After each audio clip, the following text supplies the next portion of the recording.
An Evening at the Movies is a proud member of the I Did Not Make These Rankings podcast network. Other shows in the network include Mass Debaters, The Sip List, Crushgasm, Love is Black, Men Are the Prize, Crime Rewind, and Literature Reapers.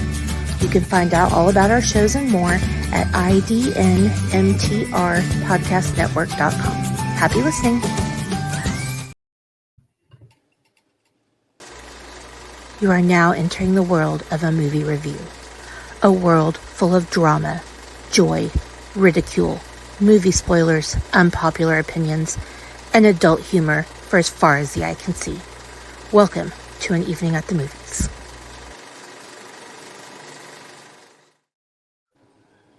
Hello, everybody. Welcome back to your favorite movie-based podcast. This is An Evening at the Movies.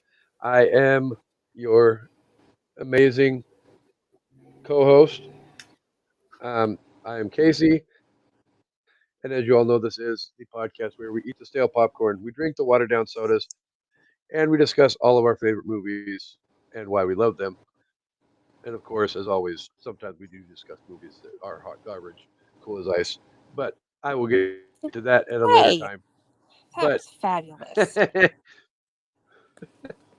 that was a personal attack on somebody who is making her return to An Evening at the Movies. But before we get to her, we have to get to everybody's favorite co-host, who is back with us again. Welcome back, co-host.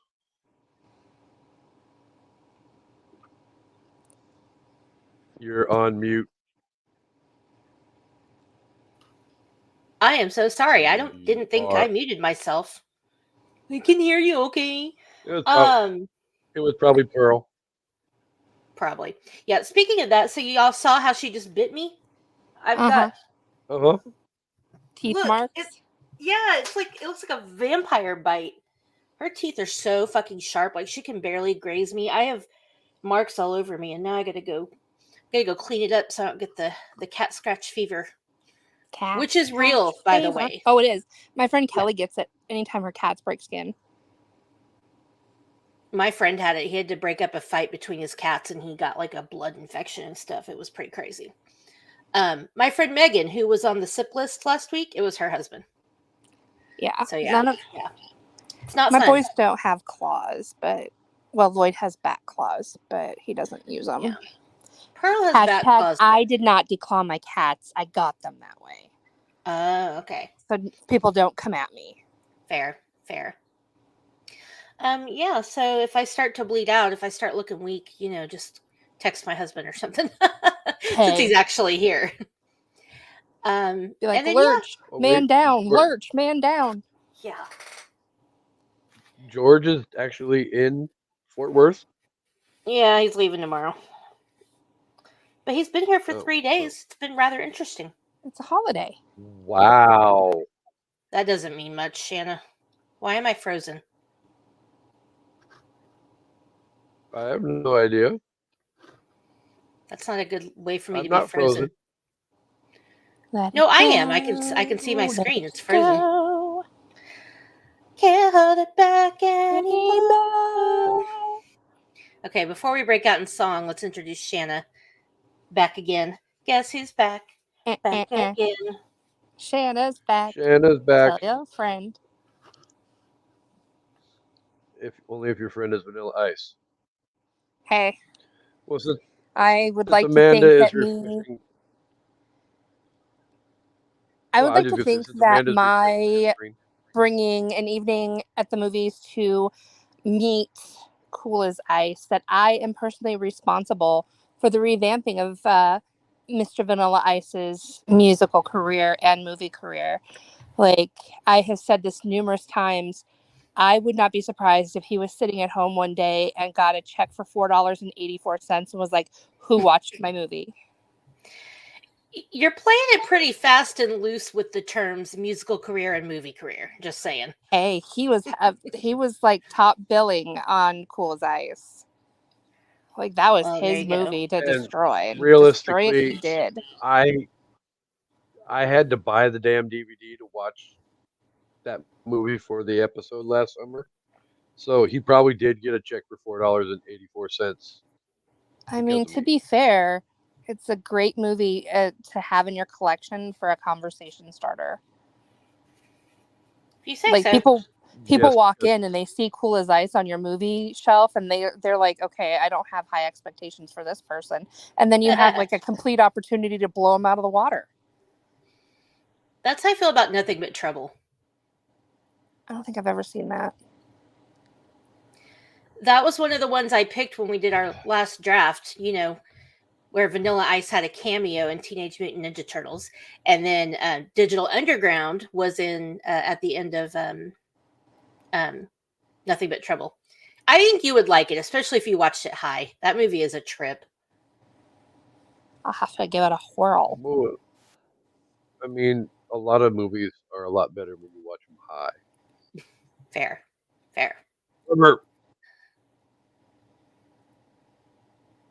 So, but I digress. So, yes, welcome back, Shana.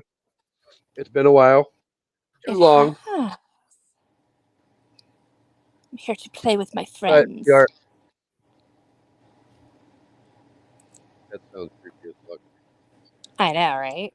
But then again, we come to expect nothing less from you. If it's not creepy as fuck, Shana. You don't have to get creepy if you stay creepy. Fair. It's fair. Exactly. So, everybody's computers are working fine. No freezing. Yep. Wave your hands in the air just to make sure. Ooh, ooh. I'm waving my hands. You just can't see them. Let me see your hands. Need to calm down. You're being too loud. Sorry, I've been watching the Eras tour too much. But hey, that ties into what we're going to talk about in a minute. Yeah. It shouldn't. I've been watching all the live streams in Europe to check out the new sets. It's been fun. Catching all the Uncle Travis Easter eggs. Yeah. Which is kind of cool. Go ahead. Oh, sorry. Say the one live stream that I watched the other night, I missed it. I wasn't watching it, but the girl who was actually doing the live stream got proposed to while she was streaming. It was pretty cool. Aww. Presumably during Love Story, because that's when everybody does that at the show. I was gonna say every damn TikTok video, whatever I've seen over the last year and a half, it's always in the middle of Love Story. Yeah, I'm not even kidding. I would not attend that concert with anybody I'm dating just in case, because like I'd hate to have to ruin their moment. Yeah, that's a lot of pressure. You kind of have. I'm not the kind of person that will say yes just because people are watching. I think we talked about this. What are you doing? Well, presumably, go give me a corn dog, bitch. Presumably, you don't ask that question if you don't already know the answer, and if you do, you're kind of dumb. So yeah, especially if you're gonna do it in the middle of a fucking stadium with 80,000, 100,000 people all staring at you. It's like, let me embarrass the shit out of myself and ask a question that I don't know if I'm going to get the right answer to. But I bet if you said no, that would go super viral on TikTok. Oh, for sure. I would have my Swiftie big moment. Amanda, when we go to the Eras tour, you're going to propose to me. Okay. But just because I feel like with like a jar of pickles, right? I don't need to bring a ring. Onion rings. Onion rings. Okay, that'll work. Yeah. What about a ring pop? They're fancy. Yeah. I might be tempted to say yes with a rock like that. Fake or not, it tastes good. Yep. Either way, I'm breaking a tooth. I'm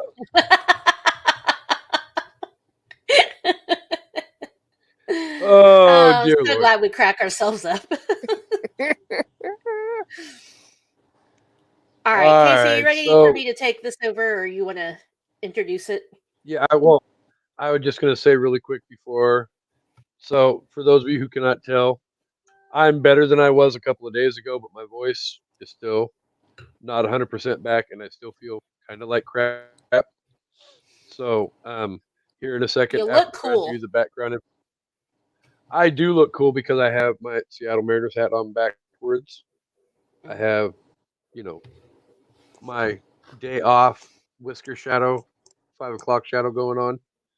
So But so yeah, because I'm still not feeling 100% better, I'm going to be here as eye candy in the background, and I'm going to let the girls run the show this episode.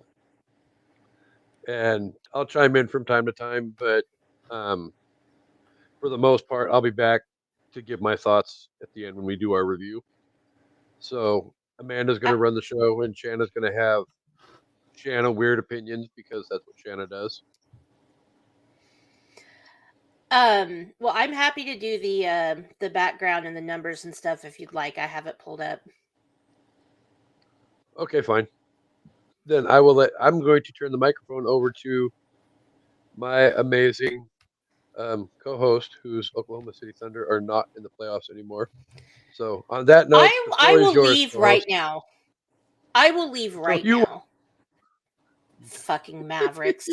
Fucking Luka Doncic. He can eat a bag of dicks. He's such a whiny ass little baby. And he's a good basketball player, but he can get fucked. All right, anyway. Oh, see, I made Kasey laugh and now he's coughing. We're not going to talk about that. And if you want me to host this show, you're not going to shit on my team. So, we are here to talk about a movie, and we've been promising this movie off and on for a while. It's been requested. We've talked about it, but I wanted to do it now because I feel like there might be a new generation of people getting introduced to this movie, and so I thought it would be a good time to talk about it. So we're going to review Dead Poets Society.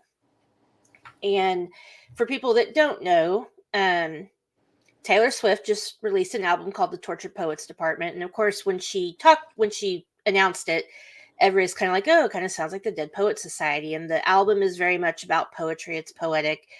They released the first single, Fortnight, and then the music video, which had Ethan Hawke and Josh Charles from Dead Poets Society in the video. And I just thought that was like the coolest tie-in ever. I was fangirling so hard over Josh Charles.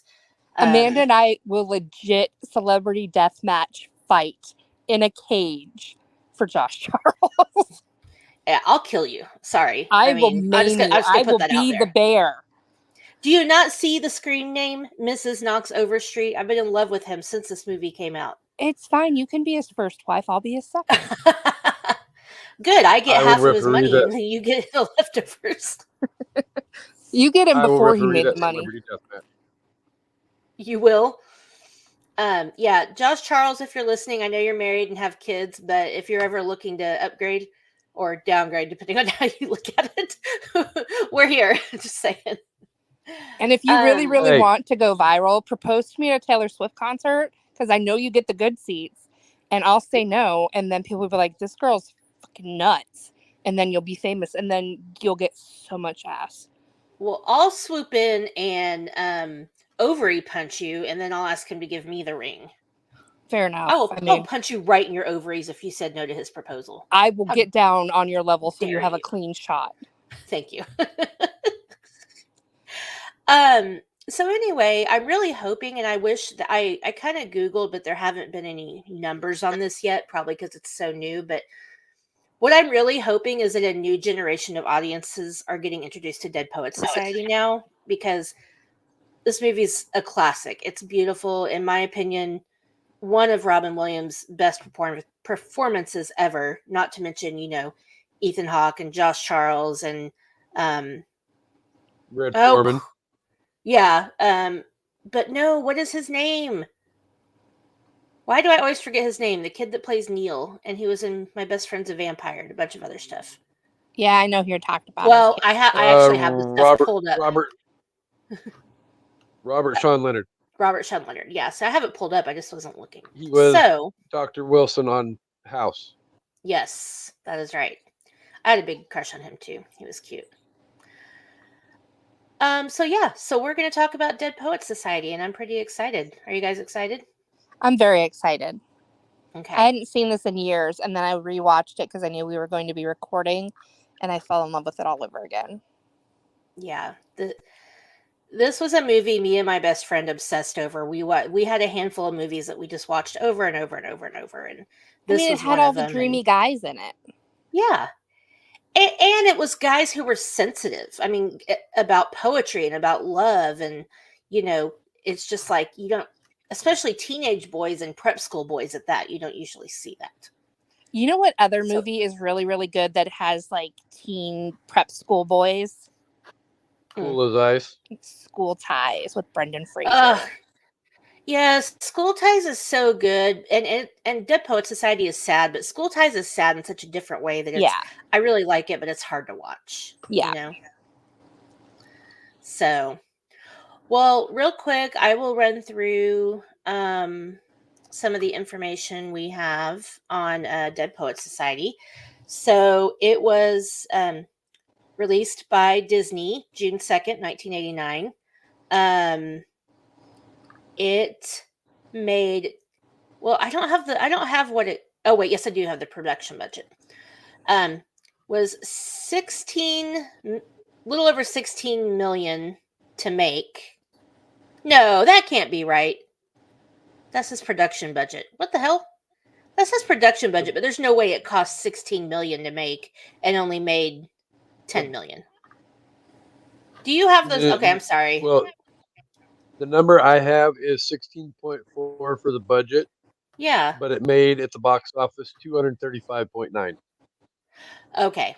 So the 16 is right. Oh, there I see it. Worldwide box office 239.5. Yeah. Okay. So it made 95 million in the States. So yeah. And then yeah, like we said, starring Robin Williams, Ethan Hawke, Robert Sean Leonard, Josh Charles, Red Foreman, what's his real name? Red Foreman. Red Foreman. Or the bad guy from RoboCop, if that's where you want to go with it. Kurtwood Smith. Or the bad guy from The Rocketeer. That was where I very first saw him, was in The Rocketeer. And then when I saw he is an asshole in everything that he does. Yeah. I hadn't seen Dead Poets Society yet. I saw The Rocketeer on a first date with a guy. I don't know why I felt the need to tell you that. Just that it was the first date I ever went on to a movie.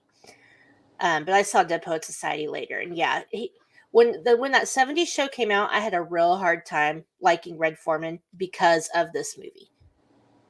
But anyway. You know, when you mention how much it brings in the blockbuster, like what it grosses, I'm really curious to see how those numbers change now that everything is in theaters for so short and then it goes straight to streaming. I'm wondering how those numbers are going to change. I can't even tell you the last time I went to a theater and watched a movie, but I can tell you the last time I streamed a movie that would technically still be in theaters. Right. Yeah, it's a very short run. Well, and this says it was released on June 2nd, and then video release was November 10th of the same year. So that's almost 6 months. And yeah, you don't get that anymore. Yeah, I can remember when it used to be almost a year from the time it was in the theaters until it came out on VHS. Longer than that. Because they had to do so much editing to get it on there. Yeah, there was movies like Goonies that it took like a year and a half for it to come out on VHS. All right. Damn it, I'm frozen again, so I'm going to refresh. You guys chat for a minute. This is so stupid. I hate my internet. It's not my internet, it's my computer. Anyway, I'll be right back. That's weird because normally it's my internet that fucks up. I will sing everybody a song about Dead Poets Society. I wonder who they get to play the characters if they made the movie today. Not Robin Williams. Yeah, it's probably too soon for that. It'll always be too soon for that. It's been like 9 years since. Yeah. I sang everybody a song while you were gone. Oh, nice. About who, I wonder who if they recast it and who they would get to play the parts today in case he's like, not Robin Williams. Oh, too soon. Too soon. We should do that. We should recast this movie on an episode. That would be fun. We could well, why don't we plan on doing that for like his anniversary coming up in August? Yeah.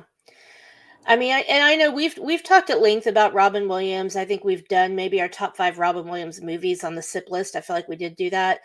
And I have said forever and will continue to say that his dramatic performances far exceed his comedic performances, in my opinion. I know that's a hot take. I know not everybody agrees with that, but It honestly depends on what I go into the movie wanting to get out of it. Like, if I'm wanting to laugh hysterically, then I'm like, Robin Williams is my go-to. But if I want to have that cathartic experience where I need to purge myself some of emotion, I'm like, yeah, let's watch some Good Will Hunting, or let's watch some, Dead Poet Society. Because let's be honest, his performance in Good Will Hunting, when he puts Matt Damon up against that wall with his hand on his throat, he's like, if you ever talk about my wife again, I will end you. Like, I felt that. I fucking felt that. I got chills. Yeah.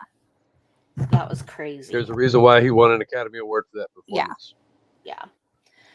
Well, let me run through the plot real quick for people that don't know. And you know what I really hope is that somebody who has never seen Dead Poet Society but is a Swiftie and now they want to see it, watches it and then listens to our episode. That would make me so happy. Like, I would just love to see people who weren't even alive when this movie came out now. And I don't care if it's Taylor Swift that brought you to the movie. It's kind of like that Stranger Things and Metallica. Metallica is like, we don't care if it's Stranger Things that made you like our music. We welcome you. We want you here. Or Taylor Swift in football. Exactly. At the end of the day, whoever brought you to the dance, like Stranger Things, Metallica. If Stranger Things brought you to Metallica, Metallica's still getting that paycheck at the end of the fucking day when you stream their freaking music. Well, yeah. But for them, it was about the fans, which I thought was cool. Them making the statement, we don't care if you're a new fan. We don't care, because some people are really shitty about being a fan. Even some Swifties are like that. Yeah. Well, I've been a fan since her first album. Okay, cool. Good for you. Like, who cares? And some Metallica fans were like that too. Like, oh, just because you heard, what was the song? Master of Puppets. Master of Puppets, thank you. Just because you heard Master of Puppets on Stranger Things and now you're a Metallica fan, you think you're cool. And the lead singer of Metallica was like, okay, cool. We want you.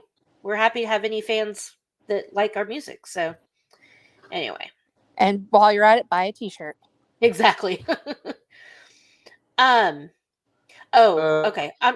While you're at it, jump over to Amanda's Etsy page and go buy Taylor Swift friendship bracelets as well. Yes, I just got mine recently, and they are awesome. Thank you. And I also got my make next mail the other day too.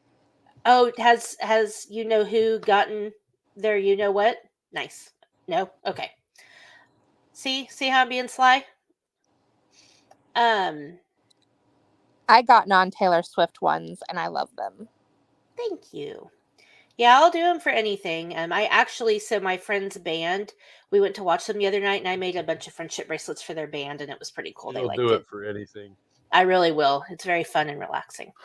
Drop off tacos, Amanda will pay you in bracelets. Exactly.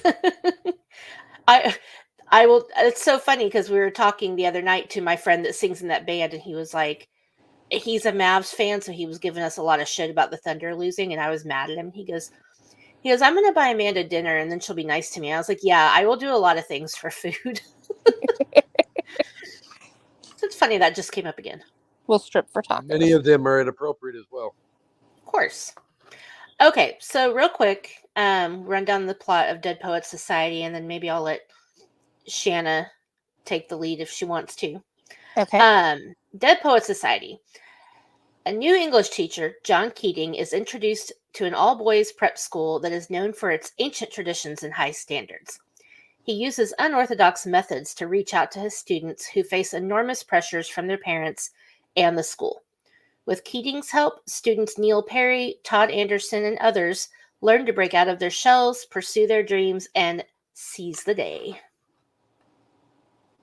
Carpe! That part where he's whispering, damn! So Shana, any thoughts, any topics you want to go over first? Oh, wait, sorry. See how I do that? See how I'm like, hey, talk, and then I interrupt you? I took a deep breath. I was ready. And then I had to exhale. I'm guessing Kasey already knows because he did the research, so I'm just going to ask you what you think the Rotten Tomatoes score is for this movie. What is the range again? I always forget. 0 to 100? Oh. I'm going to go 83. Girlfriend, look So at close. you.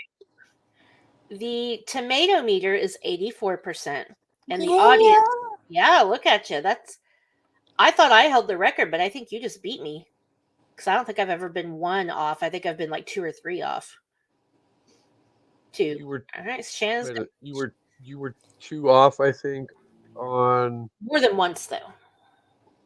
what was the one that we just did with Chansey? Um, Oh yeah, we did. Candyman. You did Candyman. We did freaking yeah. Somebody did Lawnmower the wrong Man. homework. Yeah, Lawnmower Okay. Man. I sent that chat message to Shanna, and she agreed with me And I was completely impartial before she sent it to me. because she didn't know what was happening. So yeah, tomato meter 84%, and audience score 92%. So we're not lying when we say this movie is well loved. Okay. You may continue, As it my should dear. be. I think the first thing that really stuck out to me when I turned on the movie was just how, like, ritualistically based this school was. Like, creepy. Like, it reminded me of that movie when they had the fucking clickers. The nuns had the clickers and that told the girls when to stand up and sit down. I can't remember what movie that was. I don't know what you're talking about, but well, you Like, also they have to stole remember the clicker. This movie takes place in, I believe, the 1950s. Oh, the movie was Sleepers. The boys in the school and the church stole the nuns' clicker, and when they were all at mass, they would click it, and then the girls that were there would all stand up and sit down at weird random times while Robert De Niro was at the pulpit because he was the priest. That's Father creepy. Bobby. Oh, it's such a good movie. I don't think I've seen it. Oh, girl. Or It's been got a long Kevin time. Bacon, De Niro, Brad Pitt, Minnie Driver. Oh, okay. The guy, the Jason Patrick. It's so good. Oh my god, Got it's an so good. all-star cast. Yeah, it's Was that so back good. when her and Matt were a thing? No, this was after Good Will Hunting and after he broke up with her. No, it didn't have Matt Damon. I'm sorry, no Matt Damon. It was Brad Pitt. Sorry. Maybe I heard Matt Damon and you didn't say that. I'm sorry. But yeah, it was so good. Oh my god, so good. Yeah. It's a tough watch though. Yeah, this school is tradition is definitely like the thing. It's, but that's basically what all, Ivy League prep schools are like. I mean, you don't go to this school unless you're rich and you're planning to go to an Ivy League college. Like, that's what these schools are for. Right. So it's very traditional. Yeah. And I think they had to portray that too to make these boys stepping out into this new realm of poetry and meeting in secret and everything to really understand the risks that they were taking in order to be doing this. I mean, it was basically a forbidden secret society, and they were meeting after hours in secret, to, talk about their love of poetry and these predominantly male writers. Weird. Yeah. And just smoke and drink and, with Charlie, bring girls down there. I would love to see what a female versions of Dead Poet Society looked like. Ooh. That could be interesting. Mm-hmm. And like Taylor needs to teach the class. For real. That would be great. Stop shaking your head. Damn it, I'm frozen again. What is happening? Maybe I need to turn my camera off. But I know people watching want to see some faces. So, womp. So yeah, no, that's good. I feel like Dead Poets Society walked so the skulls could run. Yeah. Except nobody was getting murdered in Dead Poets Society. And like getting hookers. Like in the skulls, they got hookers. Okay. Yeah, they did. You can sing your song again and make her come back. I wonder what it would be like if they cast Dead Poet Society with girls. Are you just making up songs? That's adorable. It's what I do every time you go away. So, what do you think about Todd? I feel like in these, I mean, schools like this existed, obviously. So I feel like kids like Todd exist, and they're personally, I first kind of thought watching it that Todd might be on the spectrum a little bit. Then I kind of realized he's just really, really super duper shy and kind of lived in his older brother's shadow. But do you feel bad? Like, I feel bad for kids like him that have to go to a school like that, because you're expected to, be, I was going to say conformative, but that's not a word. Conforming? Is conformative a word? You were expected to fall in line Yeah. and do what And was expected of you but you were without expected to use question. your voice when they wanted you to, and you were Mhm. expected to be proud and be glad to be there. And poor Todd, just like acted like he didn't want to exist. Like, I felt Yeah. really, really bad for him. He was definitely, like you said, living in his older brother's shadow. So he didn't know how to function when that shadow was no longer there and he was creating a shadow. Like, he didn't Yeah, know how to be in the light because he had spent his entire life not being in that position. So when it was time for him to step out and, kind of take the reins and start doing what he was supposed to do in order to, get to where his parents expected him to be, he didn't know how to do it. And they basically just threw him overboard and expected him to, sink or yeah. swim it, but sinking was not an option. And then he just lived in Neil's shadow. Yeah. And luckily, Neil was the friend that he needed to bring him out of Mm-hmm. his shell. I mean, it this movie is so sad with, Neil's story and what happens, but I feel like I don't think Todd would have been successful in life if he had never met Neil and Mr. No. Keating. Yeah. But even without Neil, I don't know that, I think Mr. Keating had the effect on him, but I think Neil was like the gateway to that, to like, get excited about something, do something. Don't you have any, you know, but also on the flip side of that, Neil was kind of the odd one out too, just in the opposite direction. And I He- think too, it's easy to kind of forge a path when you have an authority figure kind of, or it's difficult even when you just have an authority figure kind of showing you the way. But when you are traveling the same path as a peer, you have someone exploring those boundaries with you. And I'm making it sound like sex, but it's not. hey, it could be. I got that vibe from Neil. I'm going to be Yeah. honest, but Yeah, for sure. I kind of Um, wish they would have explored that in this movie, but it was 1989, so right. And I mean, it wasn't something that they would put in a movie, right. let alone just having a character, but for them to have a romantic interest in the movie would have happened. Well, even if they didn't do that, just if they, he's already going outside the lines because he wants to act, and he doesn't want to, Hmm. he very much doesn't want to do what his parents want him to do. And, you know, I'm not saying that would have to be because he was gay, but I think if that had been part of his story, it would have made it a little more intricate. But yeah. It could have given, because I think when you watch the movie, most everybody kind of has someone in the cast that they feel a connection to because they're like them. Whether it's the love struck, Knox Overstreet, or whether Mm. it's the brooding Todd, or whether it's the Fuck up Charlie. theatrical. Yeah, everybody has someone that they related to. I really think you're right and on to something. If, Neil had that aspect to his character, it might have given, the LGBTQ community someone, even not necessarily back then, but now someone that they could relate to. And it makes me wonder if Yeah. that would have been part of the story if it had been created today and Yeah. those things weren't so taboo. Well, and Mr. Keating probably would have understood. Oh, for You know, sure. his father didn't want him to act as a extracurricular activity. If he knew his kid was gay, he'd probably disown him, or he'd send him Yes. to a pray away the gay camp. So, Yeah.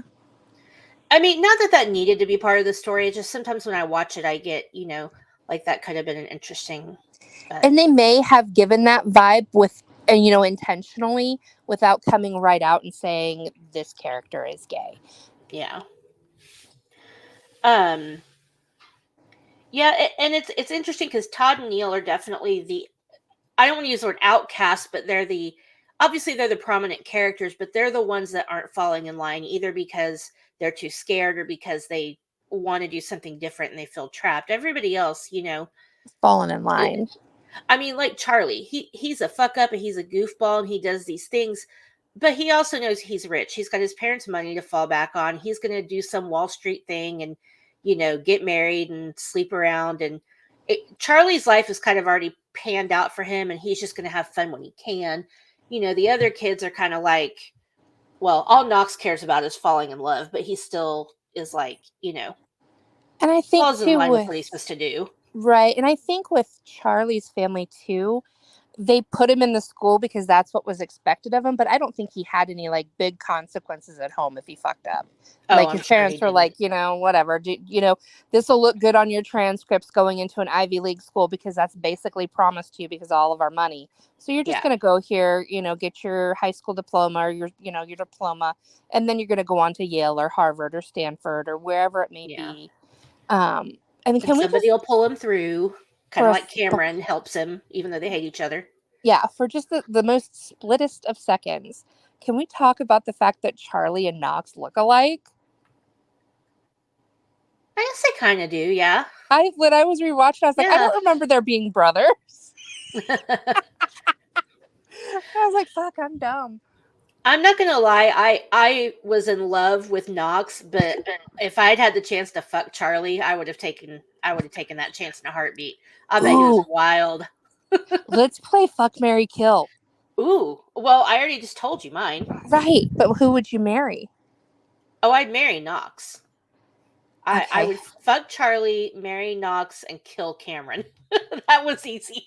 I would, because I'm the good friend, I would fuck Knox because then he could go on to marry you. Oh, thanks. I would marry Keating. Oh, okay. And then I would probably kill Red Foreman. Oh, well, I didn't know they were options. I was just thinking of the boys. I would absolutely kill Mr. Perry. Yeah, he can eat a whole bag of dicks. What about you, Kasey? He'd fuck and marry Chris and kill Knox for trying to take her. Either way, at the end of the day, I'm putting a foot in Mr. Perry's ass. Yeah. Yeah. Chris was so cute and pretty and sweet. I just wanted to cuddle her.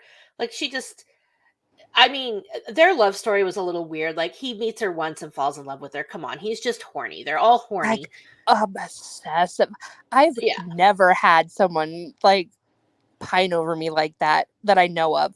Like, I asked Amanda the other day, I was like, do you think there's anybody out there in the world pining over me that I don't know about? And she's like, probably. And I'm like, if they ever tell you, you got to tell me. Vanilla Ice. I'd marry him.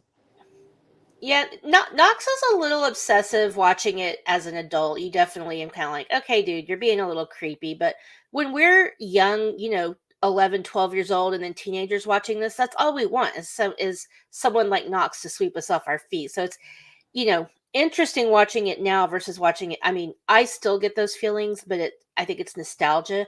I would be interested to see like if I could get Abby to watch that movie, I'd be interested to see like, someone her age who's never seen it, how they would take that, because I mean, he kisses her while she's passed out. Now, to be fair, he kisses her on the forehead. I don't think it's that big a deal, but still, it's non-consensual touching, and that's a very, I'm not gonna say that that's not important. So I feel like now Knox wouldn't be considered as romantic as we feel like he is. He would be considered cringe. Yeah. That's fine. I'll take him, and y'all can cringe at him all you want. Yeah, I think honestly, when we're that age, we all want that public declaration of love, where it's out there, But like when we're older, in the great words of Taylor Swift, you need to calm down. I don't know. I still kind of want the public declaration sometimes. Yes, shake it off. There's this line in the movie Valentine's Day, which I don't know if you guys have all seen it, but yes. this is so funny because George and I'm frozen again, but I'm gonna keep talking. George and I have gotten into this where he's not a big Facebook poster or whatever, but like I would get mad because his profile picture wasn't of me and him. Now this was back in the day. Now I don't care. And he would be like, why does it matter? And it reminds me of that movie where you know, the guy that McSteamy plays, I can't remember his name, but he's like, you know, we're together. We both know we're together. Why does it matter if, you know, we're the only ones that know? And the florist guy is like, for some people, love doesn't exist unless you say it out loud. Like if it exists, it doesn't exist in public, then to them it doesn't exist. And I was like, that's kind of what it reminds me of, you know? Right. Yeah. I definitely think the movie and its themes were a product of its time. Like those things were, you know, like what all the girls wanted. And it was definitely a movie that was aimed towards teenage girls.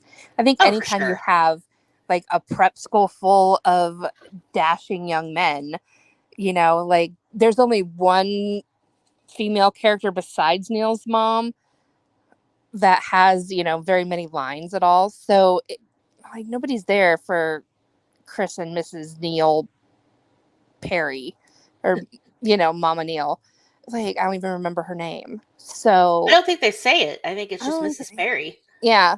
So I'm just like, me, but like they definitely knew their audience and they cast the characters as such. So it's like when girls would fall in love with their favorite character in the boy band, you know, like they had those characters that fit for every girl, you know. So then you had your dreamer, you had your swooner, you had your baby face, you had your bad boy, you know, you had that in all of the characters in Dead Poet Society. So there's definitely an algorithm to casting anything that has to do with it, attracting the attention of young women and girls. Yeah, for sure. And my love for toxic men doesn't end at 43. Like, I love Charlie. Like, Charlie is my dream from Dead Poet Society. I love Charlie. I mean, as long as you're okay with the fact that you know he's going to cheat on you and possibly leave you for someone half your age when you guys are in your 40s, then that's fine. As long as the prenup sucks. Yeah, there you go. Yeah, just make sure you get a good chunk of money promised to you if There'll anything be happens. definitely an infidelity clause. Call me Charlie. And I don't think Charlie's a bad guy. I think he is a product of his environment and that I mean, again, this movie took place in the 50s or 60s. I think late 50s. And 59. Okay, yeah. So that's, you know, the men did everything and the women did what they were told to do. And, you know, it was like, it's kind of like when we were talking about that Kevin Smith documentary. I don't think that Charlie have ever thought he was doing anything wrong because of the environment that he was brought acceptable. Up in. His behavior was acceptable of a young man. And I don't think it makes him, I mean, yeah, it makes you a shitty person if you betray someone that you love, no matter what. But it also, when you're a product of your environment that's taught you, you're the man, you take what you want, whatever you want is yours, nobody can say no to you, you can have it all, then it's like, well, I'm just doing what everybody's told me I'm supposed to do. And as women back in 59, you were expected to turn the other cheek. You were supposed to pretend it didn't happen. And if you did figure it out, no, you didn't. Yeah. You ignore the signs, you ignore, you know, the warning signs, and you ignore all of it, the clues, and you just pretend it didn't happen because it was your job to maintain a happy household. Well, that's why they all drank martinis every night and were on lithium. That's why women in the 50s and 60s were prescribed lithium all the time. Yep. So you have to think about it. That's the very reason why you had Beaver type nuclear families back then. I just watched my cat fall off a chair. It's a good time. Well, Kasey, if you feel like saying anything or you feel like you can, what do you think was Keating's best like lesson in the movie? Like what of all the different things, like, you know, places he took them, things he talked about or whatever, what do you think was his best message to them? Or I can let Shana start if you're coughing.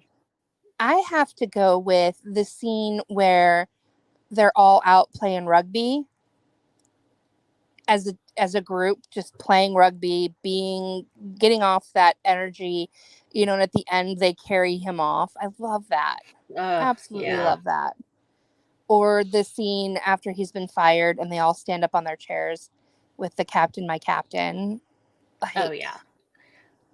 Tears. Well, I was kind of thinking more like as him teaching them something, like a message that he gave to them. Do you feel like there was a certain message that stuck out more than I think others? both of those scenes aren't necessarily lessons that he set out to teach them, but I think through his teaching, but it's like lessons he that they learned, with them all going against the grain and standing on their desks, even though they knew they would be in trouble, like standing up for what they believed in. He embedded that in them and gave them the courage to do that. And then with them playing rugby and just having fun and goofing off, he taught them that not everything had to be so serious.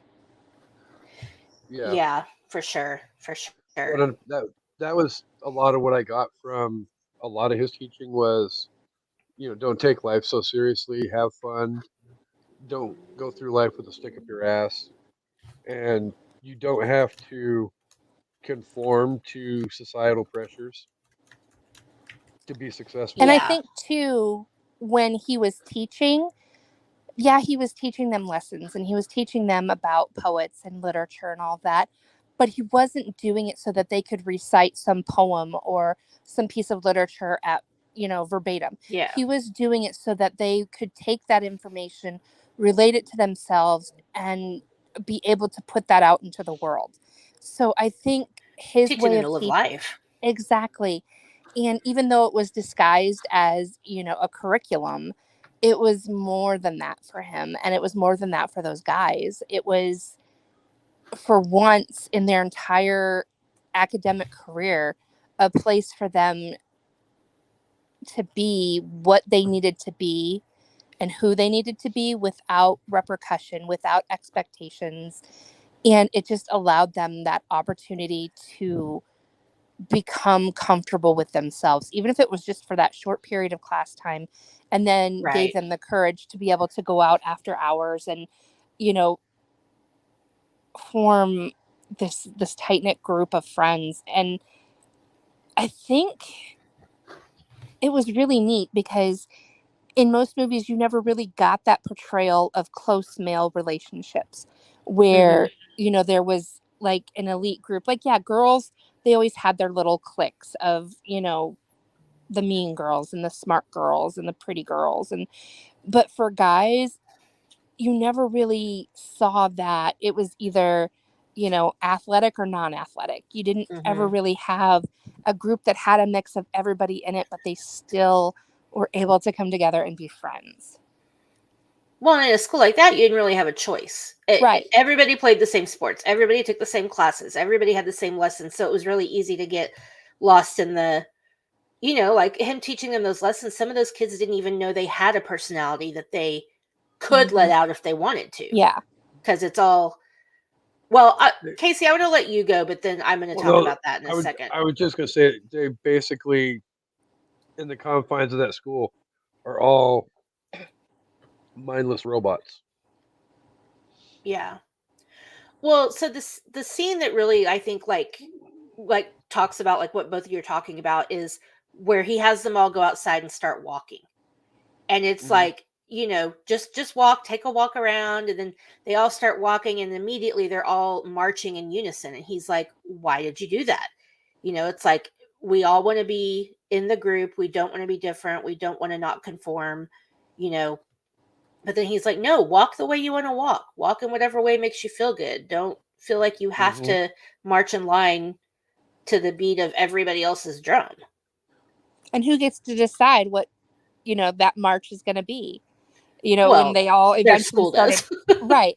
But when they all started marching in unison, walking the same way, like who decides what way that's going to be? Yeah. I mean, who? Donald J. Trump. I mean, that very much felt like a military march, which is something they were probably used to seeing. So, but yeah, it is interesting. And it didn't take 2 seconds for them to all fall in line like that. Yeah.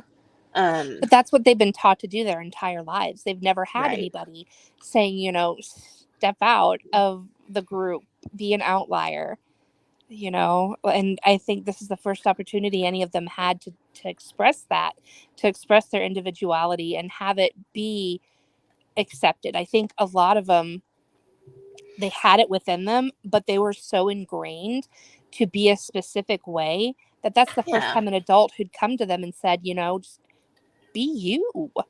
And those kids have been at boarding and prep school their entire lives. So it's not like, you know, I mean, they were probably in boarding school since they were in elementary school. So it's not like, you know, their time at home was probably so short that it was like, you know, and when they were home, it was like, yes, ma'am, no, ma'am, yes, sir, whatever.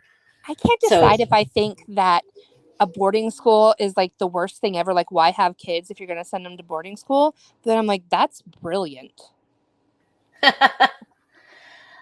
I think it depends, and I think they're different now. I mean, back then, if you were rich, that was what you did. That's where they learned pedigree. That's where they learned etiquette. That's where they learned A, B, C, D to get into a good college. And then, you know, if your daughter's a girl, it's just to get her married off. And if your daughter's a man, then it's, you know.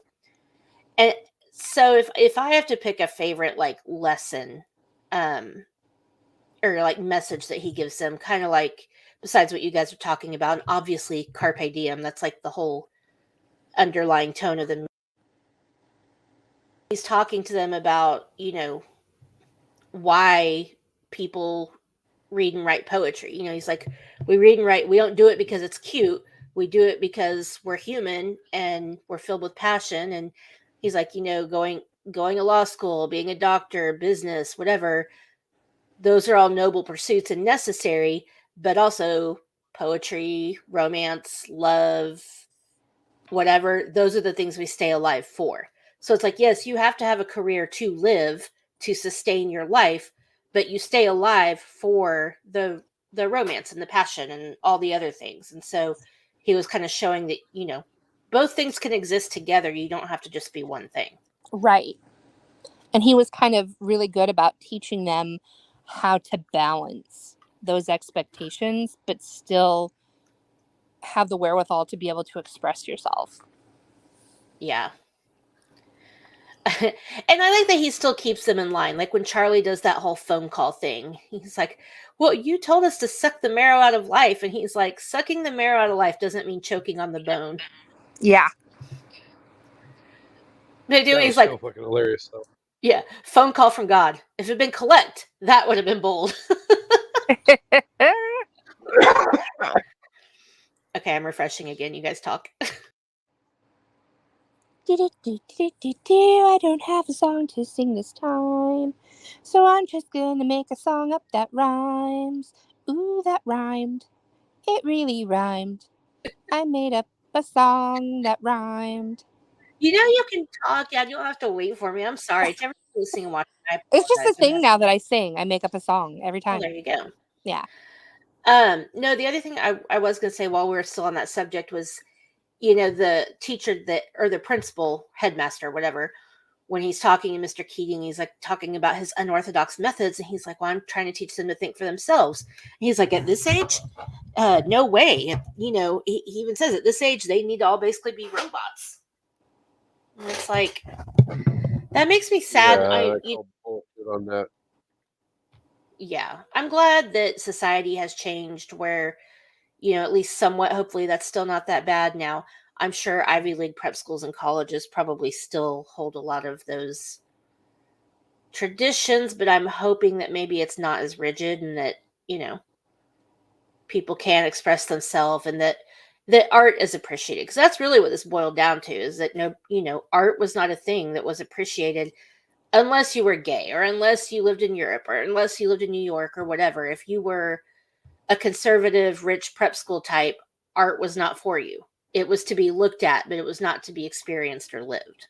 Right. And like, if you're the type of person that wants an Ivy League education but you don't want the structure and the rules and the rigidity, I beg and plead, do not go to West Point. Well, yeah, I mean, I think you have No, to want to that's be in the a given. military. Yeah, because if you go to school there, you're promising them a military career after that. But Yeah. I'm just saying. Don't do it. Was there anything that either of you guys didn't like about the movie? I'm kind of upset that there was no nudity. Okay. I mean, I mean, I understand that, but I wouldn't have expected it in this movie. I mean, I don't Couldn't need get to one see. locker room scene. Right. I mean, come on.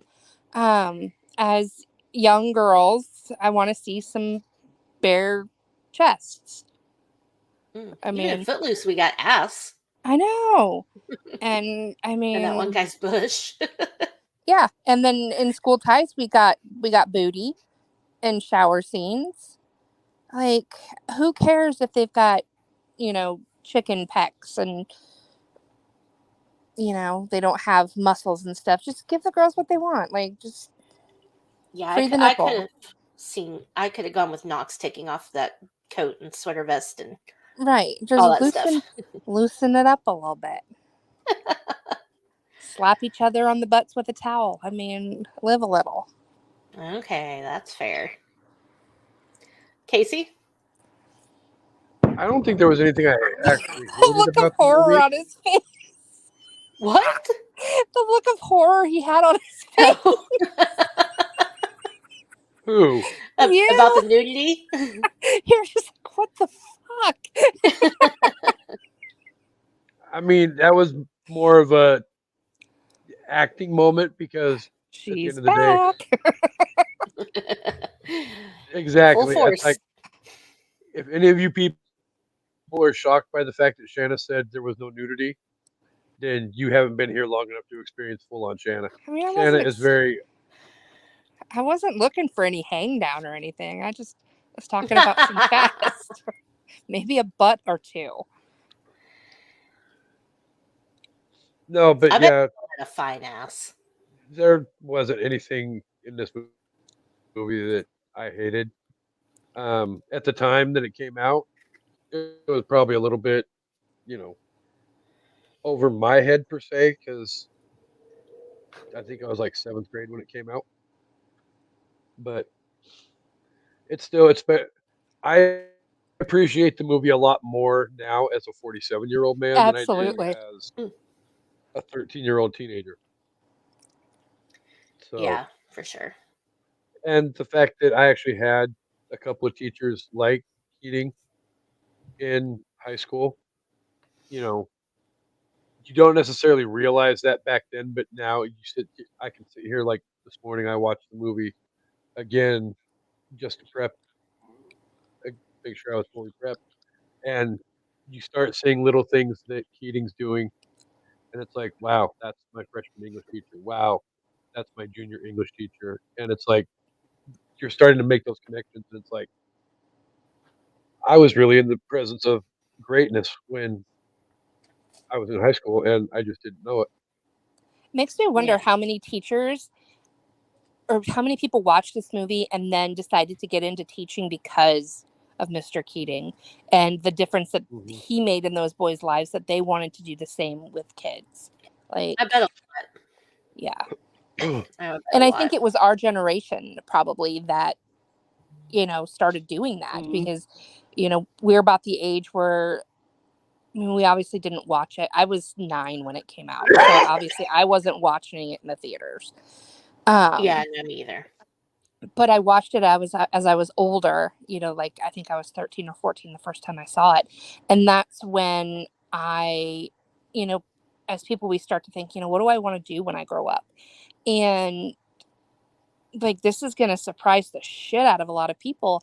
But I actually started going to school to be a teacher. Oh, I wow. know. I know, right? So did I. And then I realized I don't like kids. Like, I spent 10 minutes in the in-class practicum and I was like, this is a bad idea. And I went into the counselor's office and I was like, we got to do something because this is not going to work for me. And I started completely over, because I recognized that in myself that I do not belong around small children. But Mr. Keating, I think I could have influenced some high schoolers, maybe. In the words of Jason Segel in Bad Teacher, could you do something else? Like literally anything else. Yeah, then I went to school for emergency and disaster management. There you go. There you go. So if you need me to figure out the And best I feel escape route for you in a tornado, you let me know. like Jody can attest to the fact that you and children don't work well together. No. No, I didn't I even really like her until she was like old enough to wipe herself. I mean, I loved her. yeah, But yeah. like I was just like, oh, what did I do? Oh, you can love your kid and still not like them. That Oh, for is, sure. I mean, it's the same with being married. I mean, your love for your kid is way different, I think, than a love for a spouse. At least for me, it is. But there are so many times when I am just like, I hate that kid. Yeah. I've told my daughter She's an sometimes asshole, but I love her. I love you with all my heart, but I don't like you very much right now. Yeah. I love you, Benny, Spoiler but I don't have alert, to like you right now. I actually listened to an episode of The Simplest the other night where Amanda told George I'm how not hearing any sound. 15. What? You can't hear us? Can you hear me? Give me a thumbs up if you Yes. can hear me. I can't hear either of you. I'll be right Yeah. back. Okay. What sip list were you listening to? The trivia? You know which one where you No, tell the told your listeners. husband, no, no, no, no. We're not going too far down that rabbit hole. Okay, it was the Tell the Friends listeners trivia how I beat episode. your ass. You didn't. You beat me by one fucking question. Yeah, because you got a lot of Wicked. softballs to help you catch up. Let's be honest. Hey, now you had some fucking softballs too. I mean, my last question literally was name the what was the name of Ross and Rachel's nanny, but you professed a lot of hatred for your husband in that episode. It happens. I say that to him all the time. That line from How to Lose a Guy in 10 Days. I'm like, I love you, Benny, but I don't have to like you right now. I say that to him a lot. I love that movie because it has a Larry dog in it. Yeah. Oh. Just some I mean, a frosting. dog that looks like they're Um, 5 pounds, but they're actually like 45. He's a big boy. there wasn't anything about the movie that I didn't like.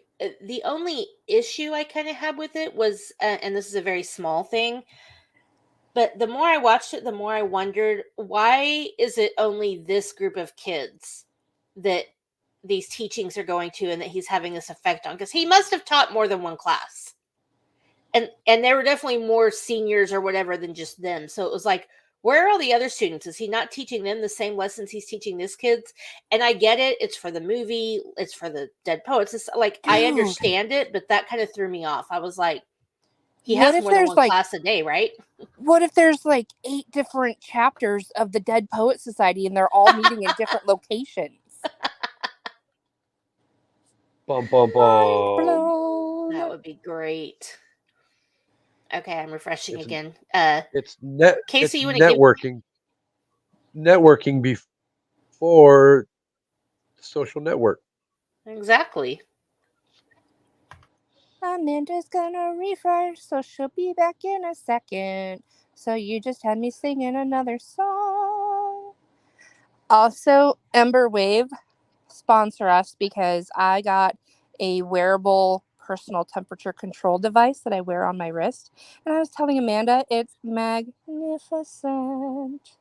So Yeah, Ember I gotta Wave, try that. sponsor us. Personal temperature control. Yeah, it's this little, it looks like an Apple Watch and you wear it on the inside of your wrist. And if you're feeling hot, you can set it and it cools and it sends a cooling sensation to the inside of your wrist and cools your body temperature. Well, it doesn't cool you, but it tricks your brain into thinking it's cooling you.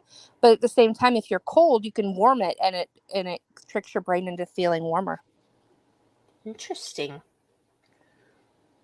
Oh, My Yeah, I'm gonna have very to try that. my interesting. insurance covered it because I have hot flashes and hormonal therapy is not in the wheelhouse for me. Well, there you go. Hashtag menopause. Yeah, don't even go. Night sweats are killing me. Um, Okay, so I know I said, hey, do your review, but I know we're going long here, but really quick, we obviously have to talk about the big climax of the movie because we haven't even really discussed it at all. But, the fact that, don't do that. That Neil goes into this play against his father's wishes. His father picks him up and, is blaming Mr. Keating and then tells Neil he's sending him to military school. And ultimately, Neil takes his own life. I did not expect that. And No. that was so fucking tragic. Like, just, it. And Mr. Keating even told him, he's like, you know what? If your dad won't let you do this, you're 18 soon. You can go out and do whatever you want. And it's like, yeah, I wish he would have held on to that hope. But at the same time, it's like, what's he going to do? He's not going to have a college education. He's not going to have any money. He's not going to have his family to support him. Like, what's he going to do? So I understand why he felt trapped. The same that the rest of us do. Yeah. But he didn't feel like he had that option. Yeah. It's different to feel like you have that option when you've never had that option. You know what I mean? Like, it's easy for me to be like, if I want to do something that my parents don't like, fine, I'll just go out and do it. I'm 18. I can go do what I want, because I've not lived with those expectations weighing me down my whole life. And right. I've and never, it's just so ingrained that you have to please your family either. Right. And he's never had to work, and he's never had to do anything. Everything's been handed to him. So to take that away is a more drastic change for him than it would have been for me, because I'm like, what, I just go get another job? Okay. Right. And I think, the idea of going to military school and For someone like him who wanted to be an actor and who probably was a Katie Lang fan. Yeah. So, I mean, that would have been like a nightmare. Batting for the other team. Jesus. Yeah. That's one line from 10 Things I Hate About You. Yes, I know. Oh, I know. I know if Kasey knows, but I know. She's like, no, I don't think so. I once saw she had a poster of Jared Leto, so. Oh, such a good movie. So I have to say, and I feel like I looked it up. There was no Oscars given for this movie, I don't believe, but Ethan Hawke in the scene where he finds out Neil is dead and he like falls down in the snow and he's crying and he gets up, he's like, he fucking deserved an Oscar for that. Yeah. That performance broke my heart. So I know we don't think it was right that they held Mr. Keating accountable, obviously, and that he got fired. But do you think that they had any other options? Someone had to be held accountable, because they could not, for a second, the parents could not take any accountability in that. It had to be some, the captain himself. Right. It had to be some person corrupting their children. Exactly. And that's exactly what it had to be. It couldn't be that a parent screwed up. Never. Someone's head had to roll. Right. And the school wanted to keep those dollars coming in, so they had to do what made those parents happy. Yeah. And of course they couldn't say, well, let's talk about your parenting skills. They couldn't say that to them and still keep the alumni happy.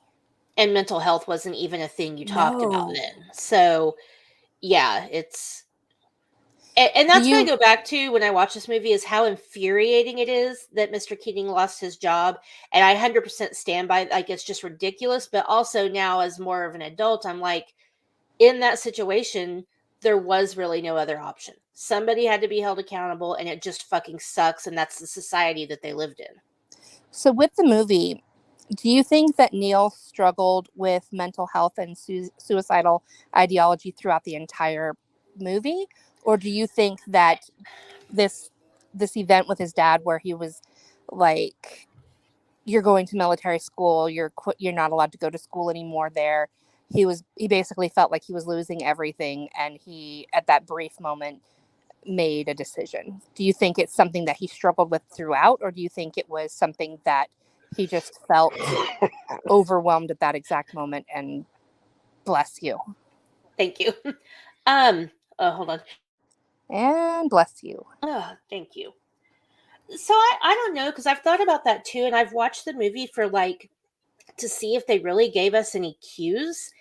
And I don't really feel like they did, other than when, he's talking to Mr. Keating and he's like, I'm trapped and I can't, whatever. I'm not a therapist. Obviously, none of us are doctors, none of us are professionals. I think chemically he probably was somewhat imbalanced, because I don't think you just take a gun and shoot yourself if you're not. Right. But for me, I think No. it was an overabundance of emotion. He And I felt think trapped. He felt like too, his life was over. He felt like he had no choices, and it was a spur of the moment. I don't think it was well thought out. I think too, with the way that the movie did it, they didn't give us any clues intentionally because they wanted it to have that shocking, like when you realized what had happened, you wanted to feel like it came out of nowhere. Yeah. But had they given us all those clues, like building up to it, it wouldn't have been as shocking as it was. Yeah. And no matter how many times I see it, it still shocks me, even though I know it's coming. Yeah. Just the rawness of it when his dad walks in that room and sees the gun smoke just kind of filtering through the air. Well, he smells it first. Yeah. That's like, it took me, I didn't notice that like the first time I watched it, but later I was like, oh yeah, even before he walked in the room, he can smell it. Yeah. It's like me when I realized that the walking the plank thing wasn't them dying on impact. They were just left to float around out there. She just watched Pirates of the Caribbean for the first time yesterday. Yeah. And I was like, I know. Mind you, she placed the comment that how in the blue hell can a ship be on fire out in the middle of nowhere? Yeah, I asked Amanda the same question. Nobody fucking see it. I'm like, oh, looky there, it's a fire. Oh, hey, look, there's a fire. It was a whole ass ship, and there was a lot of fire, and there was a lot of smoke. Like, how do you just happen upon that? And like, oh, look, there's someone floating in the ocean. Like, do not send them on a scavenger hunt, because they gonna lose. Well, so I also think even in 1959, even if he had been struggling with those things, he wouldn't have known how to identify it, and therefore wouldn't have even known how to talk about it. No, it just would have been swept under the rug. Like he probably was having those feelings and those like, oh, I don't feel very good, but he wouldn't have known how to identify it. He wouldn't have known how to say, I'm depressed. The only acceptable emotions back then, and even to a degree still for today for men, are happiness, powerful, and anger. Yep. You're not allowed to feel anything else. Or yeah, but I think that falls in anger. But yeah, I get that. Like, you're not allowed to feel these other emotions or talk about them. And luckily, as a society, I think we're growing. But definitely in 1959, depression would be like a dirty word. Yeah. And so he wouldn't have even known how to say what he was feeling, even if he knew he was feeling it. And women, even back then, we weren't considered, we were just considered hysterical. Crazy. We're crazy. That's why we're on lithium. Well, yeah, like I basically just seconding what Amanda said, though. I mean, this was 65 years ago, and we're still nowhere near perfect at identifying all this stuff and getting people the help that they need.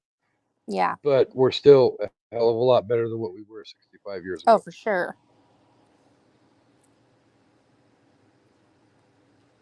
Welcome back, co-host. I'm trying to... Oh, no, my cat got out of the window. So, really quick, Dead Poets was nominated for Best Picture and lost. Who did it lose to? Nominated for... Oh, wait, let me guess. Oh, sorry. Go ahead. I don't know. It doesn't say. It was nominated for Best Director and lost. Robin Williams was nominated for Best Actor and lost. Good. It was nominated for Best Screenplay written directly for the screen and won. So it did win one Academy Award.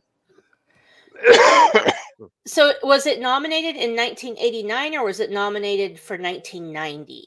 I'm trying to decide which movie would have won. I would say probably 89, because don't they go off the year it was released? Yeah, but they nominate off the year it was released, but the awards are The the next awards year. So would have been sometimes in Yeah. June. It would have been in 1990 that the awards would aired. 89. I can't remember, but if I'm gonna was Last of the Mohicans late 80s or was that early 90s? Early 90s. Okay. What about Rain Man?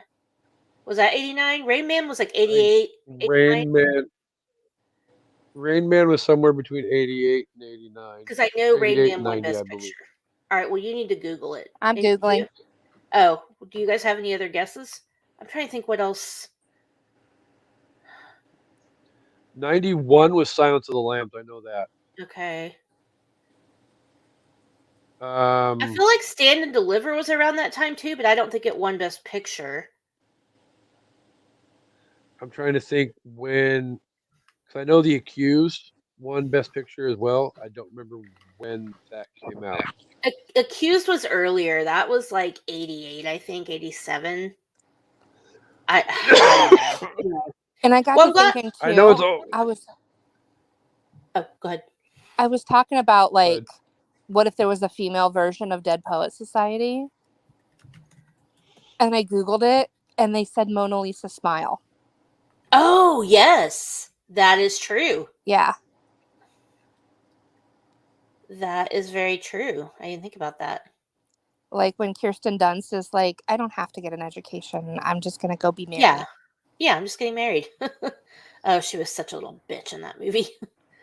I love that movie though. Okay, well you'll have to I'm trying to think what else. Was Driving Miss Daisy around that time? I think Driving Miss Daisy won in 1990. Okay. Well, see, that's what I get confused about because sometimes the years that they are made are not the same year they win the Oscar. So it's like, did it win Yeah, in the 89 Oscars or did it?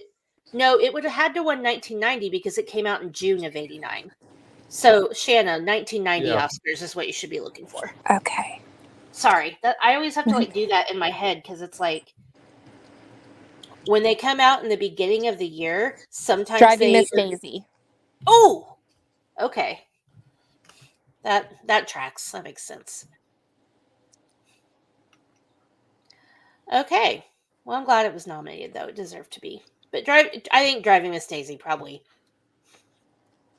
deserved it a little bit more, but I haven't seen that movie in a really long time either, I'm not so entirely sure I've ever seen it.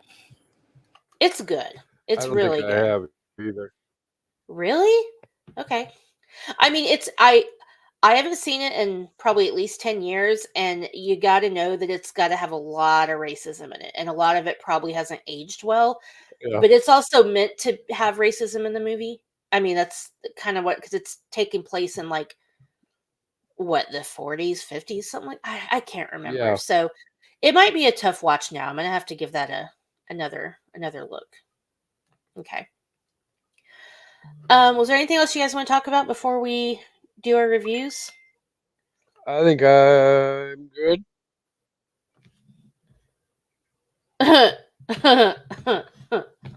Okay. Shanna? I'm using the restroom. Go on about your day. Oh, okay. Kasey, would you like to give us your rating of Dead Poet Society? Um, yeah. I mean, from the little bit that I've chimed in throughout the episode, this is an amazing movie, and for somebody who loves reading, it's definitely a very insightful movie into um, learning things from the printed word and all of that. I like I said, I can appreciate the lessons and stuff that we got from Keating and how I did have a few teachers who were similar to Keating in high school. I honestly can't go any lower than 4 4 out of 5 Captain My Captains. Oh. Um. All right. Well, Shan, are you ready? Or are you Yes, I am okay? ready. Go for it. I I think I'll have to give it probably 4.5 knocks over street hugs Hmm. out of 5. Just because I don't know, there's something about this movie that even though it's, you know, not necessarily aged the best as far as like, some of the topics, but it's still a beautiful story. It's heartbreaking, it's encouraging. I love it. Yeah. Okay. Well, I'm being. I know we go back and forth sometimes on how generous we are with our ratings, but this movie's a 5 out of 5 for me. I and part of it's probably nostalgia. I've loved it since I was a teenager. It's been one of my favorite movies my entire life. I'm pretty sure it even made my top 5 when we did that sip list episode. If it didn't, it was definitely a close honorable mention. It's, emotional, it's powerful, it's romantic, it's sad, it's even funny in parts. It's got everything, and it's really inspirational. Um yeah, lots of tears and lots of I always feel kind of like the Grinch, where my heart is just like grows 5 sizes whenever, you know, Todd stands on his desk and he's like, "Oh, Captain, my Captain," you know.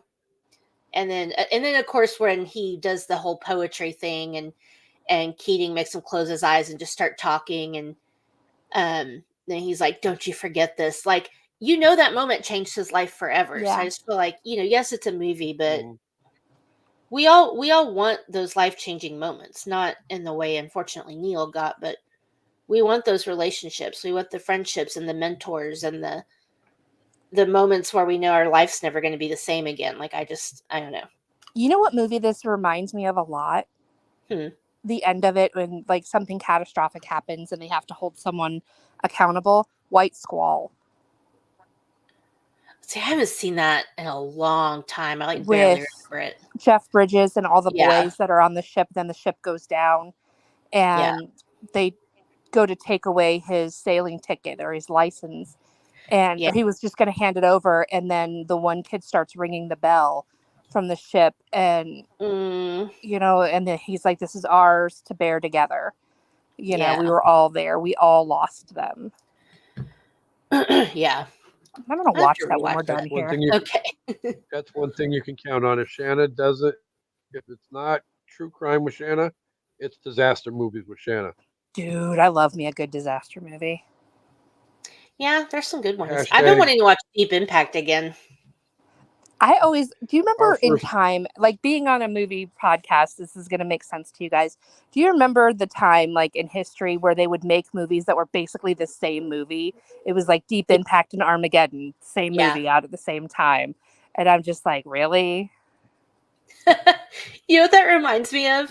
Yeah. Casey will know this. There's an episode of Friends where they can't sleep, and Chandler's talking to Monica. He wakes her up. He's like, which one's Armageddon and which one's Deep Impact? She goes, Yeah. Deep Impact is the one with Robert Duvall. Armageddon's what's going to happen to you if you wake me up. Yeah. Crap, I'm frozen again. Matter- Um, Well, we're about done, so you might as well just write yeah, it out yeah, because I'm out of songs. That's what she said. yeah. Kate. All right. Well, Casey, you start talking about what's coming up. I'm going to refresh real quick, and then I'll close this out. No singing. Go ahead, Okay. Casey. So, um, really, I've only got 4 things on the schedule anyway coming up. So, next week we will be here on Monday, June 3rd, live for Josh's birthday episode. We'll be discussing the Fast and the Furious. Which one? Um, uh, the first one. Nice. And then the following Saturday, we will be having a special edition episode of 40th anniversary of Ghostbusters. Then we will close out the month of June with Candyman because, well, Amanda needs to get her fix on bees. No. And then, sorry. Last episode of the month on the schedule is number 5 is Alive, Short Circuit. Oh, Johnny 5. I love that movie. Isn't it Ali Sheedy? Yeah, it's Steve Guttenberg. Oh, yeah. I used to have the biggest crush on Steve Guttenberg, which is really weird because he's not conventionally sexy, and like he was so much older than me. From like the middle part of the 80s, though, he was in like everything: Police Academy, 3 Men and a Baby. I need to watch 3 Men and a Baby. Police Academy had me smitten with Steve Guttenberg. Yeah. And like, why have we not done 3 Men and a Baby on An Evening at the Movies? I don't know. We need to, because that movie is unprecedented. Yes. I remember when I had my baby, and the thing from 3 Men and a Baby that stuck with me is like, it says to feed her every 3 hours, but is that 3 hours from when I start feeding her, or 3 hours from when she finishes? Because I'm feeding her every 3 hours from when I start feeding her, and I'm feeding her all the time. Any new parent struggles with that. Story. Like, why does it take them 2 hours to finish a bottle? Well, because they're pissing and shitting all the damn time anyway. So yeah.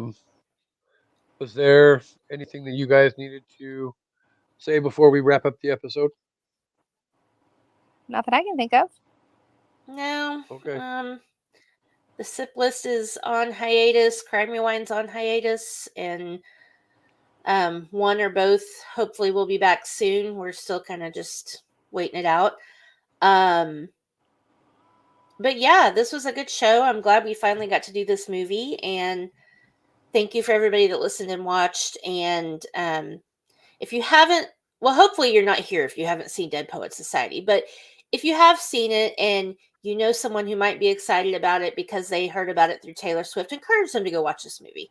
I think it, even though it's older, not only is the movie old, but it takes place in a time even older than that. I think it can still transcend generations. So absolutely, I'm really excited for this movie to become popular and for a bunch of new people to see it thanks to Taylor Swift. So at the very least, you can watch it just to drool over Josh Charles, but not too hard or I will hurt you. All right. Well, I hope everybody enjoyed the episode, and stay tuned for the next one. And we hope y'all come back for An Evening at the Movies. Goodbye. Bye. Don't choke on popcorn. Peace and hair grease.